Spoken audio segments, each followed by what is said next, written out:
பெங்களூர்ல இந்த வழக்குடைய மையப்புள்ளியாக இருக்கக்கூடிய கர்நாடக உயர்நீதிமன்றத்தில் நடந்த தகவல்களை நம்முடைய செய்தியாளர் பாரதி அங்கிருந்து கொடுத்துருக்கார். பாரதி இந்த வழக்கில் எப்படி டெல்லி செய்தியாளர் அரவிந்த் பல விஷயங்கள் கொடுத்தார். அது போல நம்முடைய பெங்களூர் நீதிமன்றத்தில் நம்முடைய பகுதியில் வழக்கறிஞர் நம்முடைய செய்தியாளர் பாரதி இருக்கிறார். பாரதிட்ட நான் கேட்க விரும்புகிற விஷயம், பாரதி, இப்போ அங்கே கர்நாடக அரசுடைய மூவ்மெண்ட் என்னவா இருக்குது? கர்நாடக அரசு தரப்பில் வழக்கறிஞரால் டெல்லிக்கு போயிருக்கிறாங்களா? அவங்கள்ட்ட நீங்கள் பேச முடிஞ்சதா? அவர்கள் சொல்லக்கூடிய விஷயம் என்னவா இருக்குது? இந்த வழக்கில் அடுத்த கட்டமாக என்ன நடக்கும்? தீர்ப்பு 10:30 மணிக்கு என்ன மாதிரி வரும்? கர்நாடக உயர் நீதிமன்ற தரப்புல, கர்நாடக அரசு வழக்கறிஞர் தரப்புல, கர்நாடக அரசு தரப்புல என்ன எதிர்பார்க்கிறாங்க பாரதி?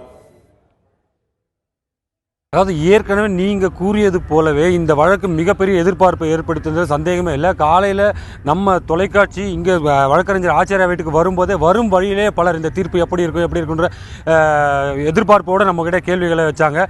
இருந்தாலும் 10:30 மணிக்கு தான் தீர்ப்பு வெளியாகும். அதை பொறுத்தே நாங்கள் அதன் பிறகு இந்த தீர்ப்பு எப்படி என்று நாங்களும் கூற முடியும், எங்களுக்கு எதுவும் தெரியாதுன்னு சொல்லியாச்சு. ஆனால் இங்கே கர்நாடக அரசின் நடவடிக்கை அப்படின்னு பார்க்கும்போது ஒன்றும் பெரிய அளவில் இல்லை. ஏனென்றால் முன்பு தீர்ப்பு, அதாவது உயர்நீதிமன்றத்தில் மேல்முறையீட்டு போது குமாரசாமி அவர்கள் வழங்கிய தீர்ப்பின் போதும் பெரிய எதிர்பார்ப்பு இருந்தது, மிகப்பெரிய அளவில் பாதுகாப்பு இருந்தது, அனைத்தும் மிக பிரம்மாண்டமாக ஏற்பாடு செய்யப்பட்டிருந்தது கூறலாம். இதே பாதுகாப்பு கீழமை நீதிமன்றம், அதாவது சிறப்பு நீதிமன்றத்தில் மைக்கேல் டி குன்ஹா தீர்ப்பு வழங்கிய போதும் இருந்தது குறிப்பிடத்தக்கது. ஆனால் இன்று தீர்ப்பு வெளியாக உள்ள நிலையில், அதாவது இன்னும் சில மணித்துளிகளில் இந்த தீர்ப்பு வெளியாக உள்ளது. ஆனால் இப்போது வரைக்கும் பெரிய அளவில் பாதுகாப்பு எதுவும் இல்லை, ஒரு சாதாரணமான சூழ்நிலையே உள்ளது.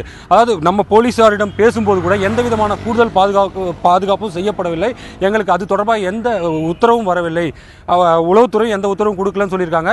இது வந்து மிகவும் குறிப்பிடத்தக்க ஒன்று. அதே போல ஒருவேளை இந்த வழக்கில் அதிமுக பொதுச் செயலாளர் சசிகலா அவர்களுக்கு எதிராக தீர்ப்பு வரும் பட்சத்தில் அதற்கான நடவடிக்கையில் அடுத்த கட்டமாக மேற்கொள்வோம் என்று கர்நாடக போலீஸ் துறை சார்பில் தெரிவிக்கப்பட்டது. இருந்தாலும் இந்த வழக்கின் முக்கிய அரசு வழக்கறிஞரான ஆச்சாரியா இன்று டெல்லி செல்லவில்லை என்பது குறிப்பிடத்தக்கது.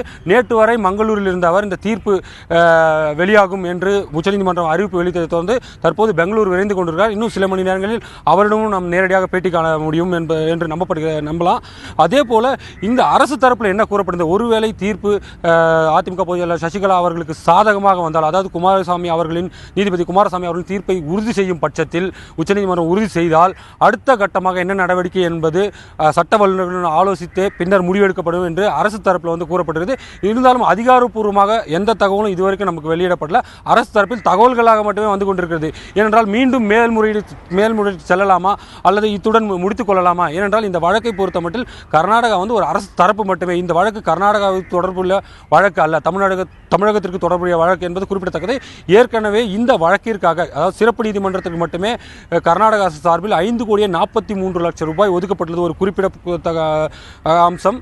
இந்த வழக்கில் இன்னொரு முக்கியமான அம்சம் என்னவென்றால், ஏற்கனவே இந்த வழக்கில் முதல் அரசு தரப்பு வழக்கறிஞர் ஆச்சாரியா தான் ஆஜராகினார். பின்னர் தங்களுக்கு மிரட்டல் வருவதாகவும், அதாவது தனக்கு மிரட்டல் வருவதாக, ஆனால் தான் இந்த வழக்கிலிருந்து விலகிக் கொள்வதாகவும் கடிதம் அளித்து 2004 2014 வரைக்கும் சுமார் 10 ஆண்டுகள் காலம் இந்த வழக்கில் வாதாடிய ஆச்சாரியா அவர்கள் 2014 ஜனவரி மாதம் இந்த வழக்கிலிருந்து விலகினார். அதைத் தொடர்ந்து கர்நாடக அரசு தரப்பில் பவானி சிங் அவர்கள் இந்த வழக்கின் வழக்கறிஞராக நியமிக்கப்பட்டு அவர்தான் இந்த கீழமை நீதிமன்றத்தில் மைக்கேல் டி குன்ஹா அவர்கள் தீர்ப்பு வழங்கிய போது வழக்கறிஞராக இறுதியாக இருந்தார் என்பது குறிப்பிடத்தக்கது.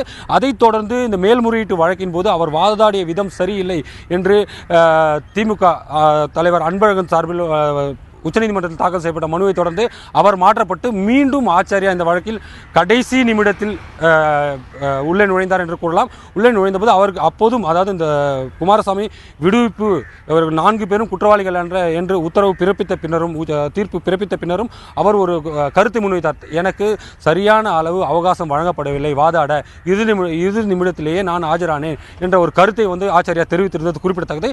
இந்த நிலையில தான் இந்த உச்சநீதிமன்றத்தோட வழக்கு மிக முக்கியத்துவம் பெற்றிருக்கிறது. கர்நாடகாவை பொறுத்த மட்டில் தற்போது எந்த சிறப்பு ஏற்பாடுகளும் இல்லை. அதனால் இந்த வழக்கின் தீர்ப்பு எப்படி இருக்கும் என்பது ஓரளவுக்கு நம்மளால் யூகிக்க முடிந்தாலும் எதையும் எதிர்பார்க்கும் சூழ்நிலை இல்லை. ஒருவேளை சசிகலா அவர்களுக்கு எதிராக, அதாவது அதிமுக பொதுச் செயலாளர் சசிகலா அவர்களுக்கு எதிராக இந்த தீர்ப்பு வரும் பட்சத்தில் அடுத்த கட்ட நடவடிக்கைகளில் இறங்குவோம் என்று கர்நாடக போலீசார் தெரிவித்துள்ளனர்.